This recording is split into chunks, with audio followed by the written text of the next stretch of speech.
అందరికీ నమస్కారం. గీతమ్మ కథల ప్రపంచానికి స్వాగతం. నేను మీ గీతావాణి. ఇప్పుడు మనం పిల్లల మరి వేదవతి గారి విధి విధానం ఆంధ్రప్రభ సీరియల్ను ఆస్వాదిస్తున్నాం. 3వ భాగంలోకి ప్రవేశించాం. ముందుగా 2వ భాగంలో జరిగిన కథను అతి క్లుప్తంగా తెలుసుకుందాం. హేమ నమ్మింది, కష్టంలో పడింది. అయినా శశిరేఖకు సహాయం చేయటానికి అంగీకరించింది. అనుకున్నట్లుగా సమయానికి రైల్లో నుంచి దిగలేక శశిరేఖతో పాటు ఊరు దాటింది. చెయ్యి అందిపుచ్చుకున్న శశిరేఖ అపనమ్మకం చూపగా తెలియని చోట దిగింది. కురిచ్చిలో ఆసుపత్రిలో పురుడు పోసుకుంది మాలతి పేరుతో. కొడుకును పెంచుకోవడానికి ఇవ్వమని తాయారమ్మ అడుగగా భయపడింది. డాక్టర్ రాజరత్నం ఇంట్లో ఆసరాగా ఉండి కాలం వెళ్ళబుచ్చుతున్నది.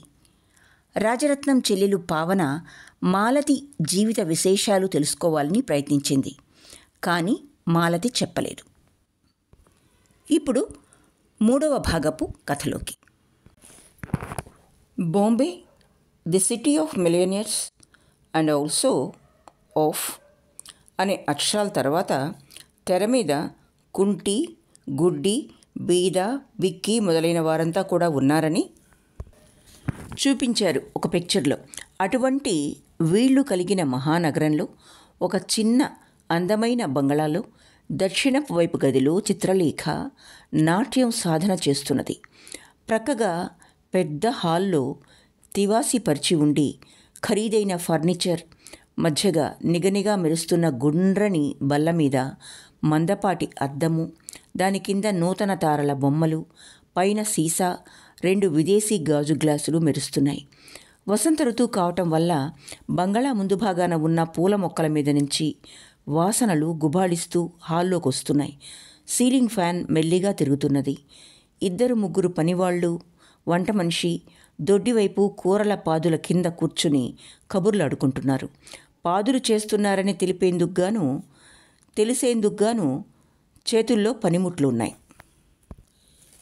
2 యువకులు హాల్లో కూర్చొని చిన్నగా మాట్లాడుకుంటున్నారు. మధ్య పక్క గదిలో నుంచి వాద్యాల చప్పుడు, పాట, గజ్జెల చప్పుడు వినిపిస్తున్నది. ఒకతను, డాక్టర్ బాబు, మీ రుణం తీర్చుకోలేను, మిమ్మల్ని మర్చిపోలేను, నా వల్ల సహాయం కావాలంటే ఏమిటి, ఎందుకు అని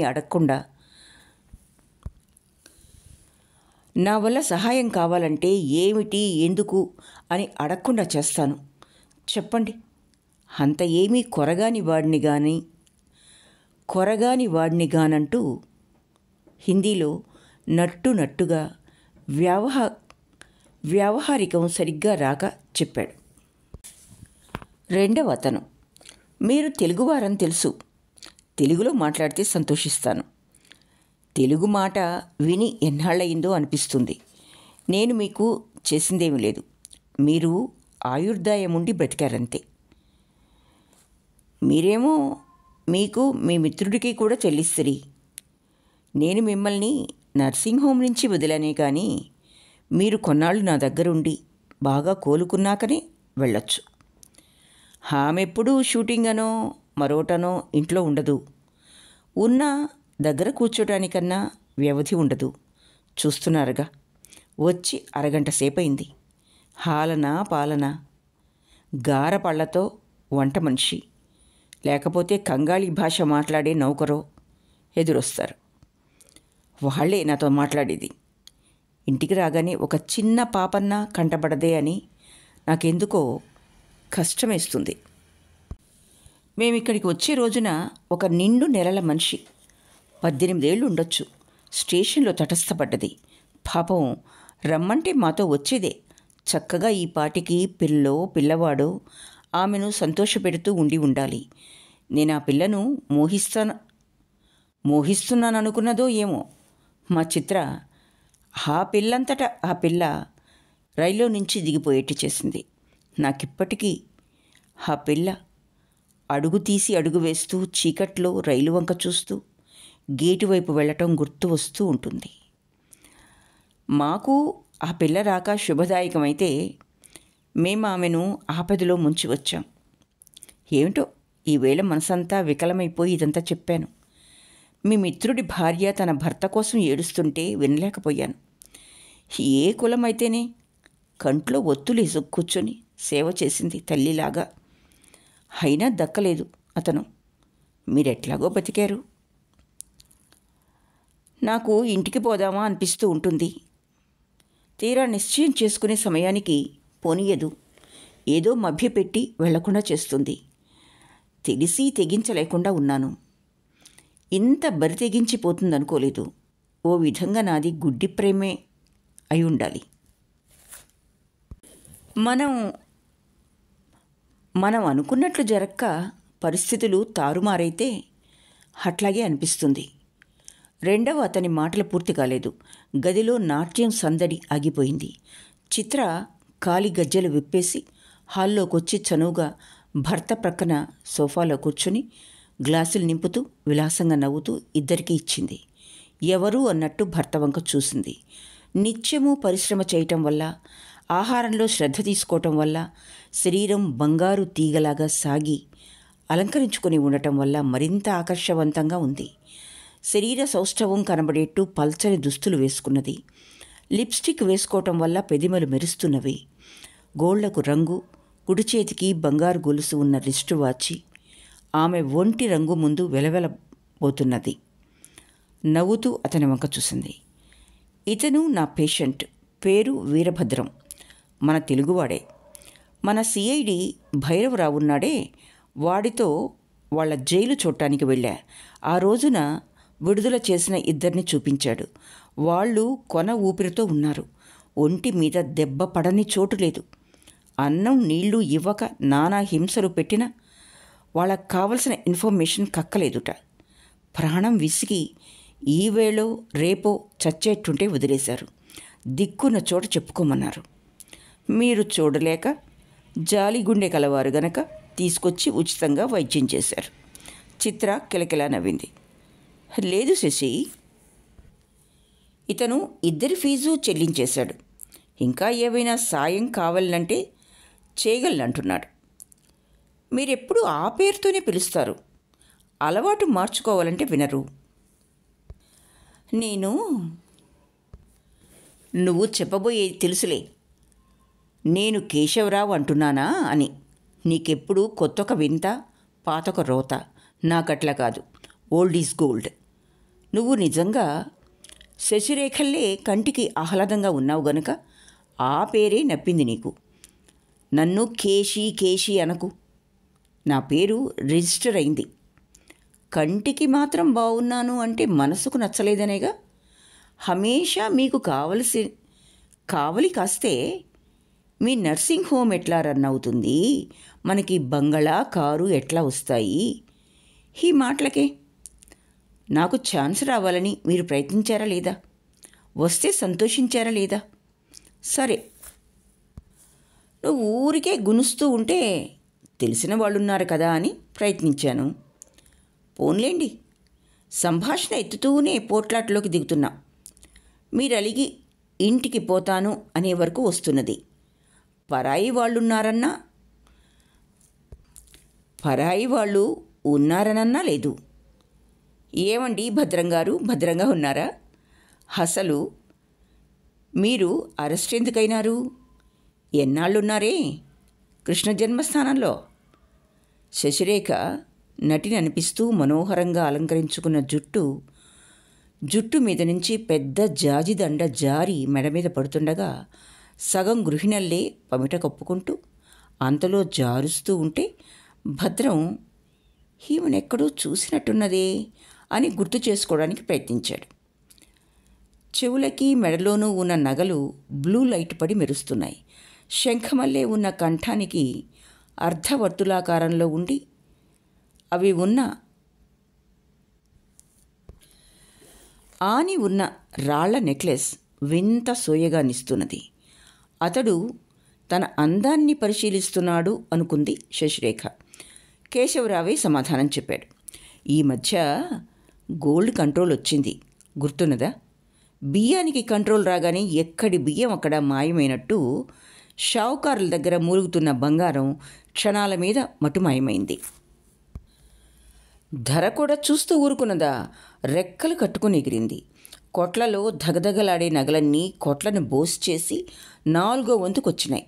అట్లా ఉండగా కస్టమ్స్ ఆఫీసుల్లోనూ విమానాశ్రయాల్లోనూ పట్టుబడ్డ బంగారం 10వ వంతు మాత్రం బయటపెట్టి తక్కిందంతా తలా కాస్తా పంచుకొని నాటకమాడారు. మరీ తక్కువ బయట పెడితే నమ్మరు, రహస్యం పొక్కుతుంది. ఆ కుట్రలో అండాదండా లేని వాళ్ళందరినీ అరెస్ట్ చేశారు. ఎవరో ఒకరిని అరెస్ట్ చేయకపోతే గవర్నమెంట్ను తిట్టుకుంటారు. గూడు పుఠానీ చేసుకున్న వాళ్ళు రిచ్ ఫీడింగ్ అంటే డిన్నర్లు ఇచ్చి నోరు మూయించగలిగారు. మనిషి దగ్గర అంటే ఒక కుటుంబం దగ్గర 8 తులాల బంగారం ఉండవచ్చునట. తక్కినది గవర్నమెంట్కి అమ్మనన్నా అమ్మాలి, బంగారు బాండ్లన్నా కొనాలి. అసలు చిన్న మెత్తు బంగారం దగ్గర లేనివాడిని ఎలా ఆదరిస్తారో మనకు తెలియదు. ఫైనాన్స్ మినిస్టరు చెప్పా పెట్టకుండా దాడి జరిపాడు. పేపర్ చదవలేదు నువ్వు? అవునులే, నీకు తీరికెక్కడిది? మనుషుల్ని స్టడీ చేయటంతోనే సరిపోతున్నది. ఎట్లా బుట్టలో? శశిరేఖ తన మృదువైన వేళ్లను అతని నోటి మీద ఉంచి, గెస్టు మరీ అంత స్వేచ్ఛగా మాట్లాడితే ఎట్లా చావును? భోజనం వేళయింది, మనం లేద్దాం. నౌకర్లు వెళ్ళే వేళయింది. ఏమండి, మీరు కూడా భోజనానికి లేవండి. మీరు ఈ పూట ఇక్కడే ఉండాలి. నేను 10:30కి స్టూడియోకి వెళ్ళాలి. మీకు ఈ నగరం అంతా బాగా పరిచయమేనా అంది. అతన్ని కాసిన రోజులు మనతో ఉండమన్నాను. తప్పకుండా, అంతకంటేనా? మీ నస కాస్త తగ్గుతుందేమో చూద్దాం. అంతకంతకు చిన్నపిల్లవాడల్లే తల్లి కోసం ఎదురు చూస్తున్నట్టు చూస్తూ కూర్చుంటారు. తల్లివిగాక నా ప్రాణానికి భార్యవా నువ్వు? కొట్టటం, చెవులు పిండటం మొదలైనవి లేవు కానీ బుద్ధులు బాగానే చెప్తావు. ఓ, మీ ఫ్రెండుని చూసుకునేనా ఇలా పెట్టిరేగింది? ఏం బుద్ధులు చెప్తున్నానట? సోషల్గా ఉండమన్నా, అంతేగా. సోషల్గా ఉండడం అంటే తాగుడు, వ్యభిచారం, మోసగించటమేనా? మరేమన్నానా? అవే పిచ్చి మాటలు. నాకంటే పెద్ద చదివారెందుకు? ఏ, భార్య అంటే దాసి, ఇంటికి కాపలా మనిషి, బిడ్డల్ని కనే యంత్రం. నేను అనలేను. పదండి, 9 అవుతున్నది. బల్ల ముందు కూర్చున్నారు ముగ్గురు. శశిరేఖ ఒకవైపు వడ్డన చేస్తూనే మహానాజుగ్గా భోజనం ముగించింది. అన్నీ వదిలేశారే, ఇక్కడ తెలుగువాడు దొరకలేదు.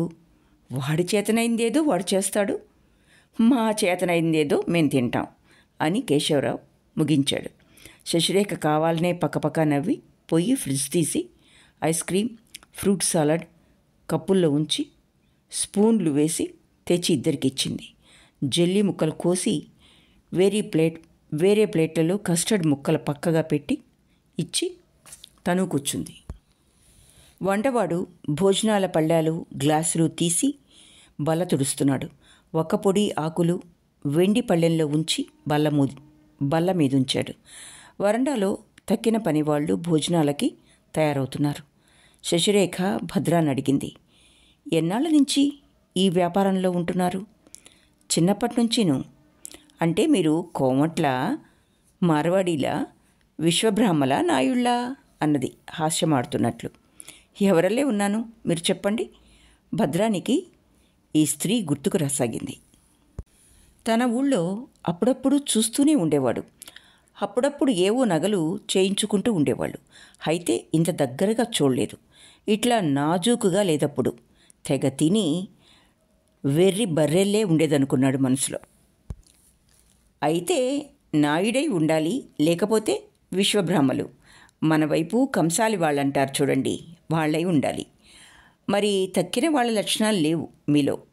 పోతే నాయుడు కాదు, యాస లేదు, ఇహ మిగిలింది ఒకటే అని నవ్వింది. కబుర్లాడుతున్నదే గాని కప్పులోది పూర్తి చేయటం లేదని గమనించాడు భద్రం. మళ్ళీ లావవుతానని భయం కాబోలనుకొని నవ్వుకున్నాడు. బాగానే కనిపెట్టగలరు కులమేదో. అట్లా అయితే నావి పాత నగలున్నాయి. భద్రం అనుమానంతోనూ భయంగానూ నౌకర్ల వంక చూశాడు. ఏం భయం లేదు, వాళ్ళకి తెలుగు రాదు. వంటవాడు నమ్మకస్తుడు, నా హబ్బీని కన్నా తండ్రిలా చూసుకుంటాడని మరోసారి నవ్వింది. కోలమొహం, రెండు వైపులా సమంగా ఉన్న తీరు, నవ్వినా కొద్దిగానే విచ్చి మూతి చివర్లు సాగదీసినట్టు వ్యాపించకుండా తెల్లని పలువరస అందంగా కనిపించే వరకే నవ్వుతుంది శశిరేఖ. తారాపథానికి వెళ్ళగలదనుకున్నాడు భద్రం. మీరవి అమ్మి రొక్కం చేసి పెట్టాలి. మన వైపు వారిని నమ్మి పని అప్పగిస్తున్నాను. ఒక హోటలు, సామాను, ఫర్నిచర్తో సహా అమ్మకానికి సిద్ధంగా ఉంది. నేను మరొక ఆమె అది కొంటున్నాం. ఏమంటారు? తప్పకుండా చేసి పెడతాను ఆ పని. ఇప్పటి ధరకే అమ్మి పెట్టగలను. ఈరుంటారు కదా, మీరు చివరికి లెక్కలన్నీ చూసుకోవచ్చు. పర్వాలేదు, మా ఆయనంటే నాకు నమ్మకమే. వంటవాడు నమ్మకస్తుడు అన్నది చూడండి, అట్లాగే నేను అన్నమాట అన్నాడు కేశవరావు వెటకారంగా. నేను నీ నౌకర్నా? నీ హోటల్ నేను మేనేజ్ చెయ్యను. గల్లాపేట దగ్గర కూర్చోమనేట్టున్నావు చూస్తే. దేనికి ప్రద్దానికి కోపగించుకుంటారు? పోనీ మన భద్రంగారే చూస్తారు కొన్నాళ్ల పాటు. ఏమండి భద్రంగారు, తప్పుగా అనుకోరు కదా? ఏం తప్పులేదు, అట్లాగే చూస్తాను. మీ భద్రాన్నేగా. నేపోతా, నాకు టైం అయింది. కారు వెనక్కి పంపుతాలే అని భర్త వంక నవ్వుతూ చూసి చెయ్యి ఊపి వాకిట్లోకి వెళ్ళింది. గూర్ఖా సెల్యూట్ చేశాడు. వీధిలో మరో కారు వచ్చి ఆగింది. శశిరేఖ ఇంట్లోకి పోయి 10 నిమిషాల కల్లా వేరే దుస్తుల్లో వచ్చి యజమానికి చెప్పమని గూర్ఖాకి సంజ్ఞ చేసి వెళ్ళి కారులో కూర్చున్నది. కారు వెళ్ళిపోయింది. 10:15 కల్లా ఇల్లు నిశ్శబ్దమైంది. ఒక్క వరండాలో లైట్ మాత్రం వెలుగుతున్నది. నా చిన్నప్పుడు మా అన్న వదినల దగ్గర పెరిగాను.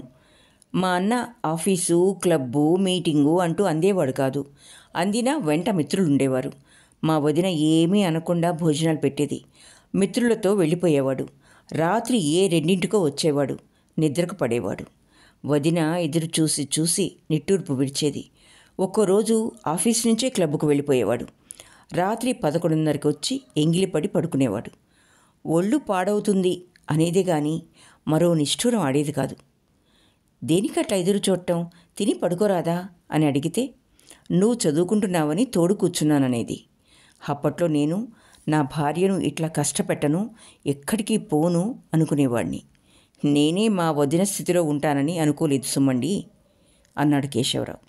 సోఫాలో వెనక్కు వాలి చేతులు వెనక్కి వేళ్లాడేశాడు. ఆఖరికి ఒకరోజు ధైర్యం చేసి, ఇంటి పట్టునుండరాదా అని మా అన్ననే అడిగా. ఎవ్వరితోనూ అంటి ముట్టనట్లుంటే మీ అందరి చదువులు, పెళ్ళిళ్ళు ఎట్లా అవుతవిరా అని వెళ్ళిపోయినాడు. ఇప్పుడు ఈవిడేమో మరో సమాధానం చెప్పగలుగుతున్నది అని వాకిటి వైపు చూశాడు. అసలు మనిషి తత్వం మొదటే అర్థం కాలేదా మీకు? డాక్టర్ కదా. భద్రం పుస్తకం చూస్తూ మొదటి పేజీ తిప్పుతూ అడిగాడు. డాక్టర్ అంటే యక్షుడనా మీ ఉద్దేశం? ఆపరేషన్ చేసి బాధ నివారణ చేయటం నేర్చుకున్నా కానీ మనస్సును ఆపరేట్ చేసి బాధ కలిగించడం నేర్చుకోలేదు. అందుకే ఉద్యోగంలో ఉండలేకపోయినా ప్రైవేట్ ప్రాక్టీస్ పెట్టుకుందాం అనిపించింది. డిస్పెన్సరీ ఓపెన్ చేసేందుకే 10,000 ఏ మూలకి రావు. నాది ఎంఎస్. ఫిజిషియన్ అయితే అంత అక్కర్లేదనుకోండి. కట్నం తీసుకుని పెళ్లాడదామా అనుకున్నా. ప్రతి చిన్న విషయంలోనూ నీచంగా ప్రవర్తించే వాళ్ళ పిల్లను ఎట్లా తెలిసి పెళ్లాడగలను? అసలు సంగతి వాళ్ళని ఎట్లా నమ్మగలను? అసలు తెలియని వాళ్ళని ఎట్లా నమ్మగలను? అవతలి వాళ్ళు ఇస్తామంటారే కానీ తీసుకొచ్చి ఇవ్వరు. ముందే డబ్బు అడగటం గౌరవహాని. తర్వాత ఎగనామం పెడితే చేసేది లేదు. పైగా పెళ్ళాం ఒకటి నెత్తికెక్కి డబ్బు సంపాదించు అంటూ పరవళ్ళు తొక్కుతుంది. మా అన్న ఒక్కొక్క చెల్లెలు పెళ్ళే చేసుకొస్తున్నాడు. అందుకని వాడిని అడగలేకపోయినా. ఇంతకు ఈవిడ ముందే ఇచ్చిందా, తర్వాత ఇచ్చిందా? రెండూ చేసి మోసం కూడా చేసింది. అంటే ఏదో ఇంటి పట్టున ఉంటుంది, సంపాదించి అప్పు తీర్చేద్దామనుకున్నా. అంతేగాని తాను సినిమా యాక్టర్ అయి నన్ను ఇంట్లో కూర్చోబెట్టి నా కోసం ఎదురు చూడమంటుంది అనుకోలేదు. నేను మన వైపు వెళ్ళాలనుకుంటున్నాను. భద్రం పుస్తకం మూశాడు. మీరు తొందరపడకండి.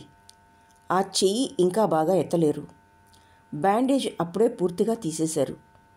కాలర్ బోన్ బాగా అతుక్కోవాలి. చెయ్యి మరీ కదిలించరాదు. ఈ బలహీనం మీద దూర ప్రయాణం చేస్తే ఏదైనా పట్టుకుంటుంది. నాకు కూడా మా వాళ్ళని చూడాలనుంది. మెల్లిగా ఒప్పించి వస్తాను. ఒక డాక్టర్ని చూడాలి. నే వచ్చే వరకు ఇక్కడ ఎవరన్నా ఉండాలిగా. డిస్పెన్సరీ మూసేసి వెళ్తే ప్రాక్టీస్ పోతుంది. ఆవిడ పర్మిషన్ ఎందుకు వెళ్ళనీయదు? వాళ్ళ ఫీల్డ్ నుంచి చాలా కేసులు ఆవిడే తెస్తుంది. అబోర్షన్ కేసులు తేబోకని చెప్పా, వినదు. అవే తెస్తుంది ఎక్కువగా. నేను వెళ్తే రానేమో, నమ్మకస్తుడుండడని భయం. మధ్యాహ్నం అందరి భోజనాలు అయినాయి. బడి నుంచి పిల్లలొచ్చి అన్నాలు తిని వెళ్ళారు. సుభద్రమ్మ కటిక నేల మీద కొంగుపరుచుకొని పడుకుంది. ఎదురుగా మనవరాలు బొమ్మ సామాను పెట్టి ఆడుకుంటుంటే చూస్తూ కూర్చుంది. వాకిట్లో బండి చొప్పుడైంది. తల ఎత్తి చూస్తే బండిలో నుంచి మనిషి దిగి ఎర్రని ఎండలో నించుని బండిలో నుంచి సూట్ కేసు తీసుకుని లోపలికొచ్చాడు. కొడుకు వీరభద్రం. బండివాడు హోల్డాలు, మరో పెట్టె, తోలు సంచి తెచ్చి వరండాలో ఉంచి బాడుగు తీసుకుని వెళ్ళాడు. అదేమిట్రా, ఏమైపోయావు? ఉత్తరం ముక్క వేయవైతివి, ఏడాదిగా రావటంలే. ఇట్లా అయిపోయినావే? జబ్బేమీ లేదు కదా? పద పద, నీళ్లు పోసుకుందువు గాని. అన్నం ఎప్పుడు తిన్నావో ఏమో. ఒంట్లో ఎట్లా ఉందిరా? ఆ జుట్టేమిటి, ఆ కత్తిరింపేమిటి? లోపలికి దారితీసింది తల్లి. బాబాయ్ బాబాయ్, మామయ్య మామయ్య అంటూ చిన్న చిన్న పిల్లలొచ్చి చుట్టేశారు. బాగానే ఉన్నా. అన్నయ్య ఉన్నాడా ఇంట్లో? తాళాలిట్టితే వీళ్ళు అన్నీ ఊడదీసుకెలుగుతారు. నాన్న ఊళ్ళో ఉన్నాడా అన్నాడు కొడుకు. తల్లి దగ్గరగా వచ్చి, ఉన్నారు, కొట్టు మీద ఉన్నారు. మీరుండండే, మీదికెక్కకండి. వెంకా, నీళ్లు తోడవే. తల్లి దొడ్లోకి తొంగి చూసి పని మనిషిని కేకవేసింది. నేను ఇప్పుడే స్నానం చేసి వచ్చా. సరే పద, అన్నం తిందువు గాని. పిల్లలు అన్నీ ఊడదీసేలోగా అతను మూలగదిలోకి పోయి ఇనప్పెట్టి తాళం తీసి అందులో కొన్ని, అద్దం వెనుక అల్మారాలో కొన్ని ఉంచి వచ్చేసి తాళాలు తల్లికిచ్చేశాడు. భోజనం చేసేంతసేపు వాకిట్లో పిల్లల కేరింతలు, బొమ్మల కోసం, బట్టల కోసం తగవులు వినబడుతున్నాయి. మధ్య మధ్య లోపలికొచ్చి ప్రశ్నలేస్తున్నారు. తల్లి అడుగుతూనే ఉంది.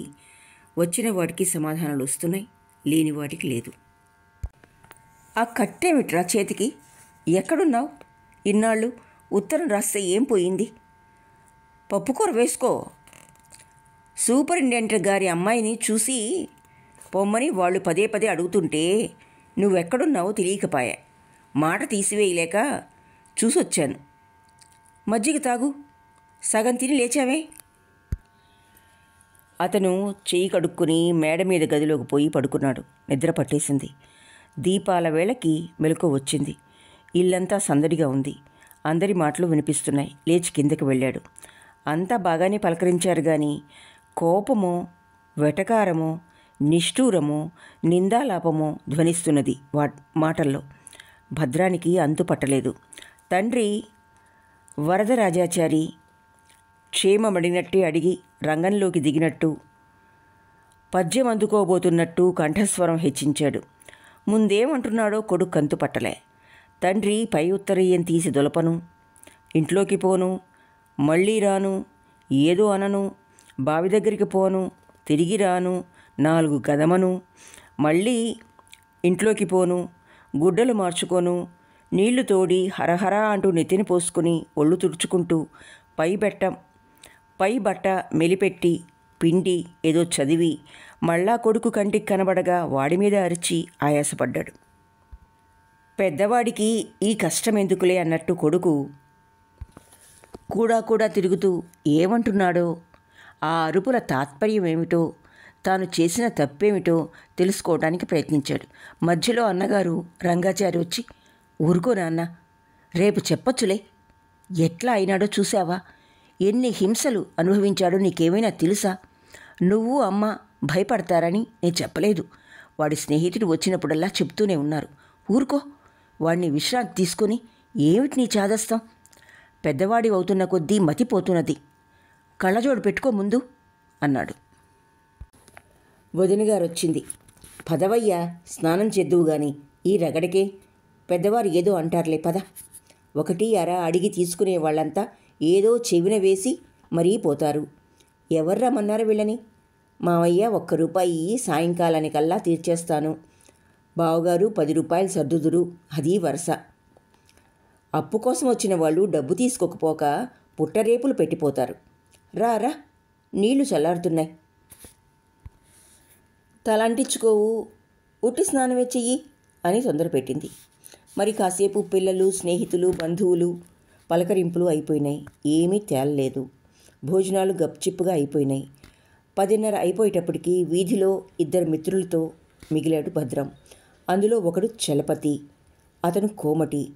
అతని కుటుంబానికి ఎంతో సాయం చేశాడు భద్రం. అప్పటికి అతని పరిస్థితులు ఒడ్డు పట్టకపోతే మున్సిపల్ ఆఫీసులో పని ఇప్పించాడు. రెండో మిత్రుడు పూల్చంద్, మార్వాడి. వీళ్ళిద్దరూ సమవయస్కులు. భద్రం అంటే చాలా నమ్మకం. అతనికి బట్టల షాపు ఉన్నది. లెదర్ బ్యాగులు, పెట్టెలు, కొత్తగా వచ్చే ప్లాస్టిక్ బ్యాగులు, ఆర్ట్ సిల్క్, నైలాన్, టెర్లిన్ చీరలు, షూటింగ్, ఎప్పటికప్పుడు కొత్త కొత్తవి భద్రం చేతనే బాంబే నుంచి తెప్పిస్తూ ఉంటాడు. నేను ఇంట్లో మీ వాళ్ళతో చెప్పి వస్తాను, మీరు పదండి అని వరండా వైపు పరిగెత్తాడు. భద్రం తండ్రి వరండాలో పడుకొని దాశరథి శతకంలోని పద్యాలు వల్లె వేసుకుంటున్నాడు. భద్రం మా ఇంటి దాకా వచ్చి ఇప్పుడే వచ్చేస్తాడు అని సమాధానం కోసం చూడకుండా వెళ్ళిపోయాడు. వృద్ధుడు చీకట్లోకి విసుగ్గా చూసి మళ్ళీ తన ధోరణిలో పడ్డాడు. మిత్రులిద్దరూ మాట్లాడుకునే విషయాలు త్రోవలోనే అయిపోయినాయి. వ్యవహార విషయాలు, చిన్న దుకాణదారుల విషయాలు, చలపతి ఇంటి విషయాలు, బంగారు కంట్రోల్ను గురించి, మజూరీల గురించి, అమ్మకం గురించి మాట్లాడేశారు. ఏదో గుడ్డిలో మెల్లగా చలపతి అట్లాంటి వాళ్ళకి ఆర్డర్సు వస్తూనే ఉన్నాయి. మంచి బంగారంతో చేసినవి రహస్యంగా అమ్ముడుపోతున్నాయి. కొట్లలో ఏవో చిన్న చిన్న నగలు, చామంతి బిళ్ళంటే, నాగరమంటే, దుద్దులు, ముక్కు పుడకలు, ఉంగరాలు 14 క్యారెట్ గోల్డ్తో బహిరంగంగా చేయిస్తూ ఉంచుతున్నారు.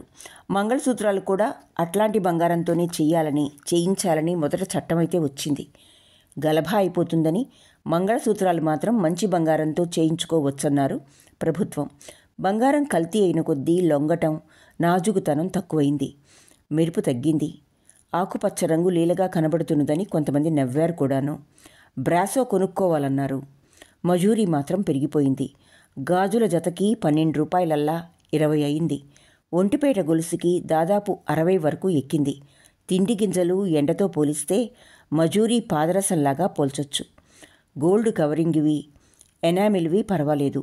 వెండి నగలు క్రింది కులాల వారు ఓ మోస్తరుగా కొంటూనే ఉన్నారు. చివరికి పూల్చంద్ భద్రం వెంట మిగిలాడు. నేను రేపు వచ్చి చూస్తాను శాంపిల్సు. మీరు ఈ నెలలో తిరిగి వెళ్ళలేరా అన్నాడు. నాకు ఇక్కడ పని ఉంది, అది పూర్తి కానిది వెళ్ళను అన్నాడు భద్రం. పని అంటే మిమ్మల్ని గురించి విడ్డూరంగా చెప్పుకునే విషయమేనా? హాస్యం, కుతూహలం మిళాయించింది కంఠంలో.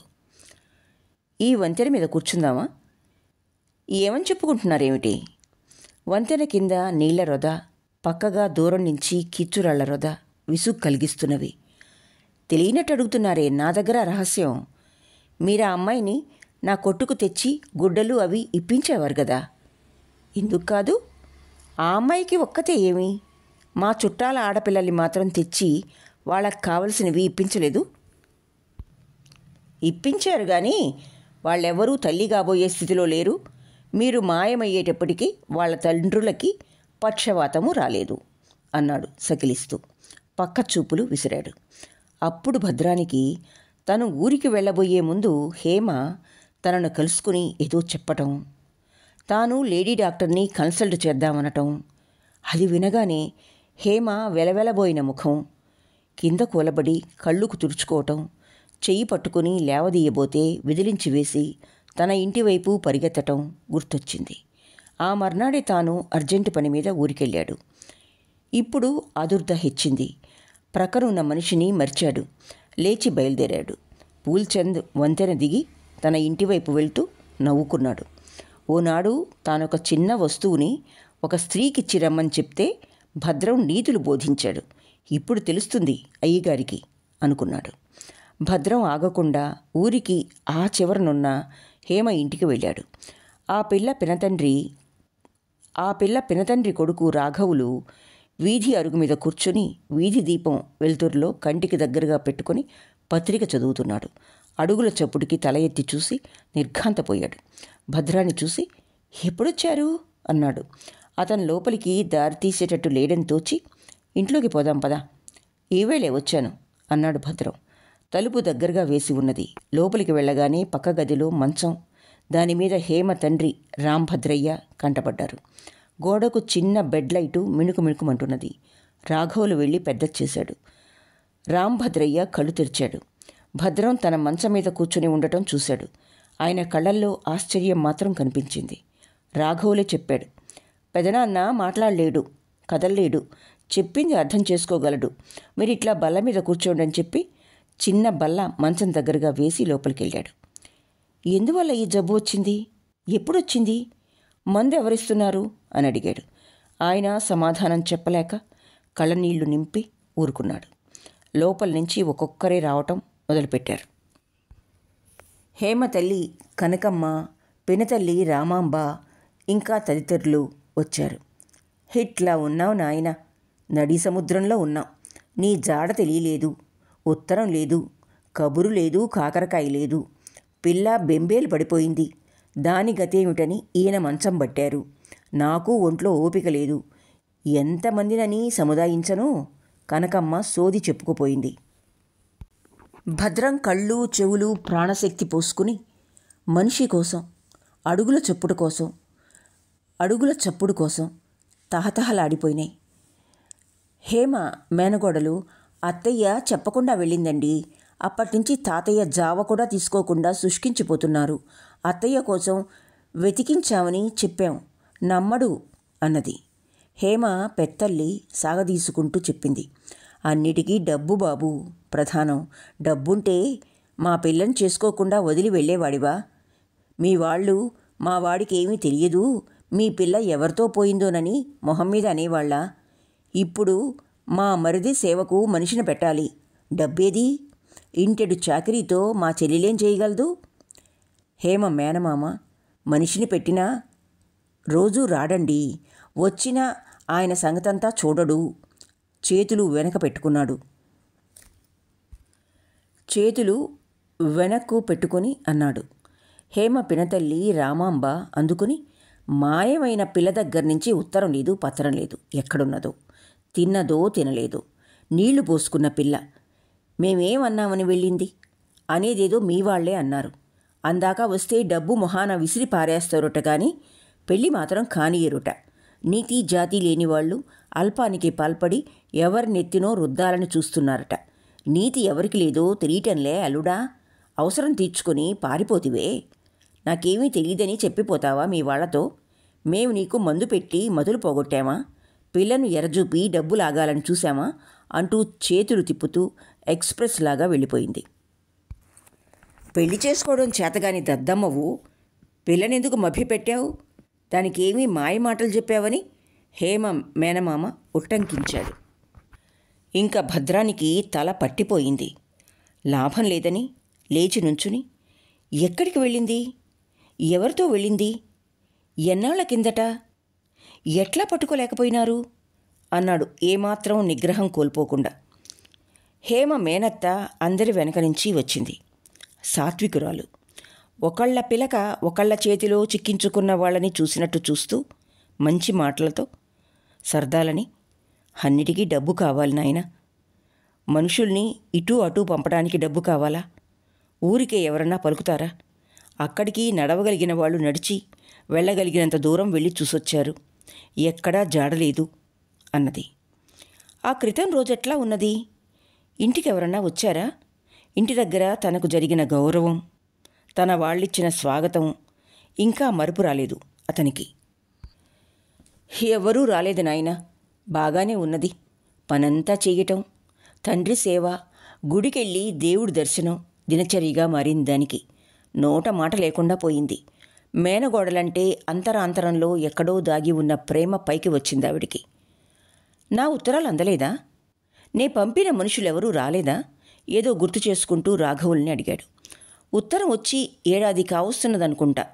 హేమక్క వెళ్ళిన మరునాడు ఒక మనిషి వచ్చి మీరివ్వమన్నారని చెప్పారని, పెద్దమ్మకిచ్చి వెళ్ళాడని కనకమ్మను కళ్ళతో చూపించి పెత్తండ్రి వైపు వెళ్ళాడు.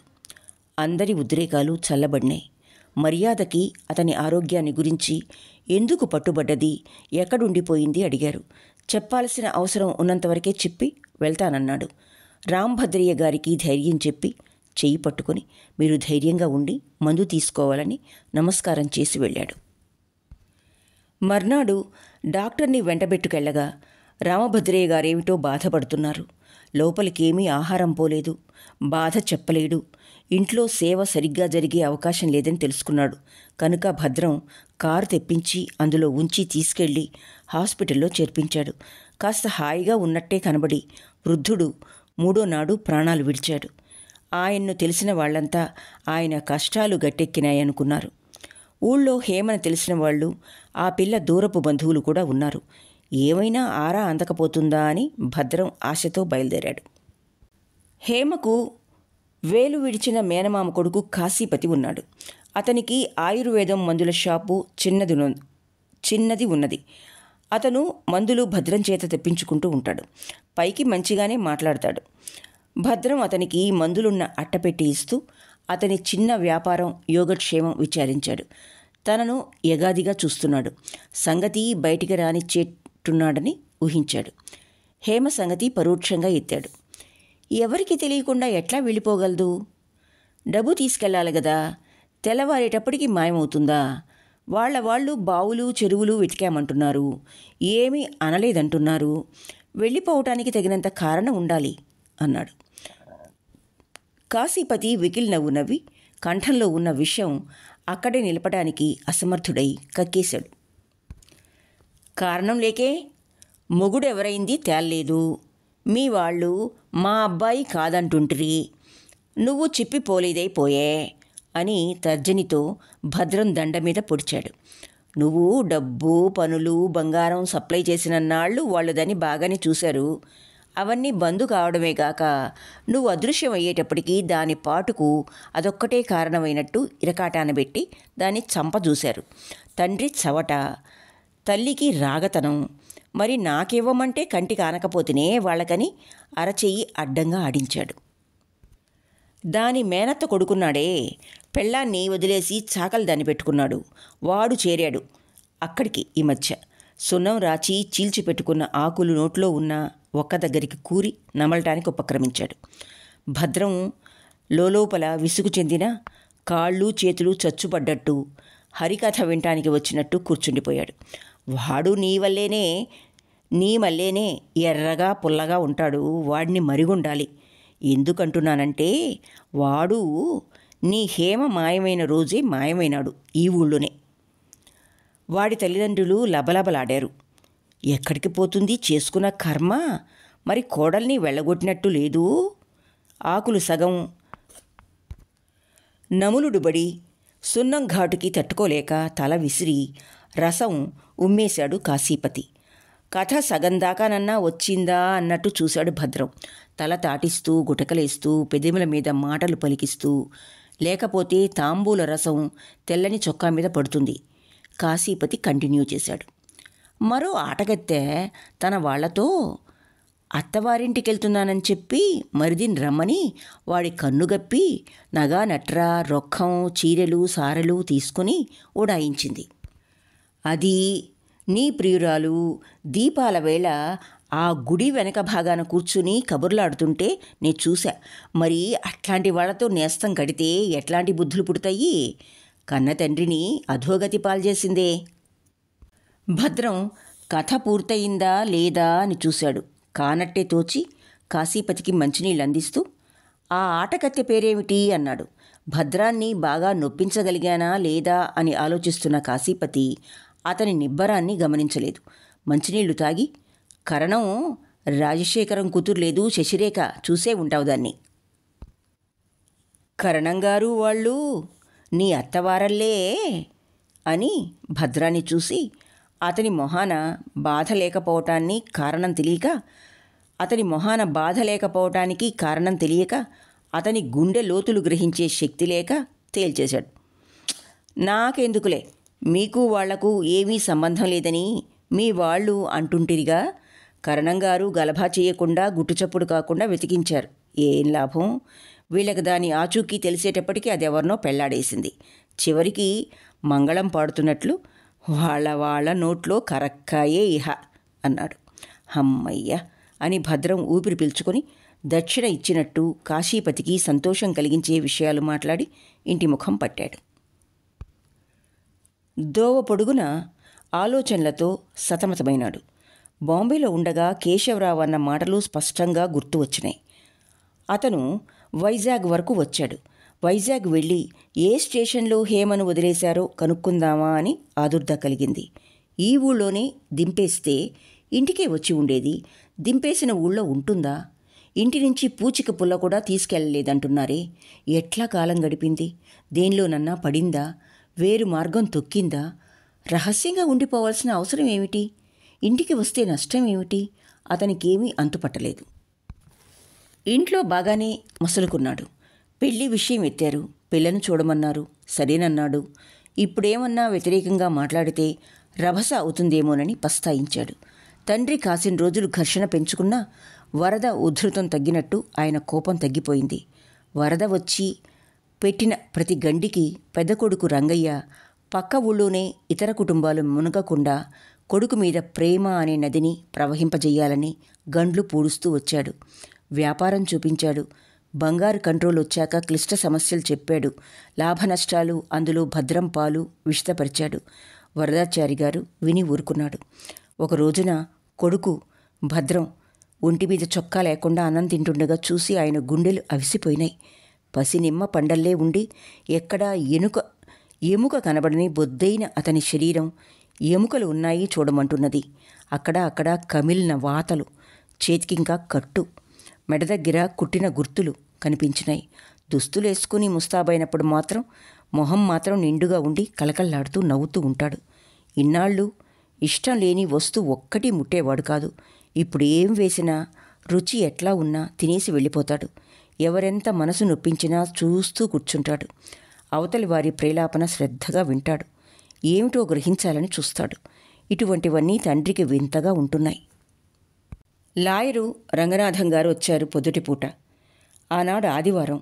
అంతా ఇంట్లోనే ఉన్నారు. లాయరు గారిని కూర్చోబెట్టి మర్యాద చేశారు. ఇదిగో మీ అబ్బాయి వచ్చాడే, ఇహ మా పని మొదలెట్టాలి మీరు. మా అమ్మాయి పెళ్ళికి ఇంకా 10 రోజులే వ్యవధానం ఉన్నది. వియ్యాల వారు కట్నం తీసుకోమని నాటకం ఆడారే గాని 20,000 కిమ్మత్తు చేసే నగలు పిల్ల ఒంటి మీద కనబడితే గాని లగ్నం స్థిరపరచమంటున్నారు. మా పని సగమన్నా అయిందా? అప్పుడు బంగారం అందలేదని పని కాదన్నారు అని అర్థవంతంగా నవ్వాడు. వరదాచారి గారు, పని మీ ఇంట్లో కావాలి అంటే ఆపామండి, మర్చారా ఏ? మధ్యలో అధాత్తుగా పట్టుబడితే మా గతేంగాను? మీరు చల్లగా మా మీదకి నెట్టేస్తారు అని చిడిముడి పడుతూ పై ఉత్తరీయం దులిపి మళ్ళీ వేసుకున్నాడు. రంగయ్య సర్దేశాడు. నువ్వు ఊరుకో నాన్న, పంతులు గారికి అన్నీ తెలుసు. పాత నగలు 2 ఉంటే చిరిపి చేయిస్తున్నామని చెప్తారు. లాయర్ గారి వైపు తిరిగి వినయంగా చెప్పాడు. కొత్త రకాలు వచ్చినాయి, చూద్దురుగాని. మేడపైకి దోవ తీస్తూ తమ్ముణ్ణి కేకవేశాడు. భద్రం, లాయర్ గారు వచ్చారు, తీసుకెళ్ళి చూపించు. హోల్డాల్ విప్పుతుంటే కుర్చీలో దర్జాగా కూర్చుని చేతికర్ర కుర్చీ కానిస్తున్న రంగనాథం గారు వింతగా చూశారు. బూరుగు దూది పరుపు కింద ఆకుపచ్చ వెల్వెట్ గుడ్డ మెరుస్తూ కనబడ్డది. అదే రంగులో ఉన్న జిప్పు కనబడకుండా ఉన్నది. జిప్ లాగి లోపల నుంచి ముఖమల్ గుడ్డ మీద పిన్ చేయబడి ఉన్న నెక్లెస్లు, చెవులవి చేతులవి సెట్గా ఉన్న ఆభరణాలు భద్రం చూపించాడు. నీలం గుడ్డ మీద రవ్వల నగలు జిగేలుమంటున్నాయి. తెల్లని శాటిన్ మీద రంగురాళ్ల నగలు తమ గొప్పతనాన్ని చాటుతున్నాయి. ఎర్రని సిల్క్ మీద ముత్యాల పనితనం ఉన్న నగలు, జూకాలు, నల్లపూసల గాజులు మహామోహ పెడుతున్నాయి. భద్రం అన్నీ జాగ్రత్తగా నలక్కుండా దూది మధ్య పెట్టేసి జిప్ బిగించేశాడు. గాజులు, ఉంగరాలు కొత్త రకాలేమీ తేలేదా? మన సబ్జడ్జీ గారి భార్య అడిగింది. రంగనాథం గారు అడిగారు. ఇనపెట్లో నుంచి చిన్న లెదర్ సూట్ కేసు తీసి తాళం తీసి చూపించాడు. చెక్కింగ్ గాజులు, కొత్త డిజైన్ల ఉంగరాలు, జడబిళ్ళలు, కొప్పు గొలుసులు చిన్న చిన్నవన్నీ ఉన్నాయి. లోపల పెట్టేశాడు. వచ్చి కుర్చీలో కూర్చున్నాడు. నువ్వు నా పని సులభం చేశావు భద్రం. మా ఇంటికి రా, మా వాళ్ళతో మాట్లాడి వాళ్ళిక్కడికి వస్తారో తెచ్చి చూపించమంటారో అడుగుదాం. నాకు కాశీలో మంచి కేసున్నది. నేను బయలుదేరితే మా అమ్మ వాళ్ళంతా వస్తారు. పెళ్ళి ముందు పెట్టుకొని యాత్ర ఎట్లాగా అని మదన పడుతున్నా. ఇప్పుడు మనసుకు తెరిపిచ్చింది. రెడీగా ఉన్నాయి గనక త్వరలోనే లగ్నం పెట్టి ఒక్క రోజులో అయిందనిపించి కోర్టుకు సెలవులిచ్చే వేళకి అంతా బయలుదేరిపోవచ్చు. జాగ్రత్త సుమా. నువ్వు రావటం, మీ కొట్లోకి వాళ్ళు రావటం, మీ ఇంటికి ఎవరెవరు వస్తున్నది కనిపెట్టి చూస్తున్నారు. వెలుకుగా ఉండండి. నేను వెళ్ళొస్తా. ఇక్కడితో శ్రీమతి పిల్లలమర్రి వేదవతి గారి రచన విధి విధానం 3వ భాగం పూర్తి అయింది. కథ మీకు నచ్చినట్లయితే లైక్ చేయండి, షేర్ చేయండి మరియు సబ్స్క్రైబ్ చేసుకోండి. ఆలకించినందుకు ధన్యవాదాలు.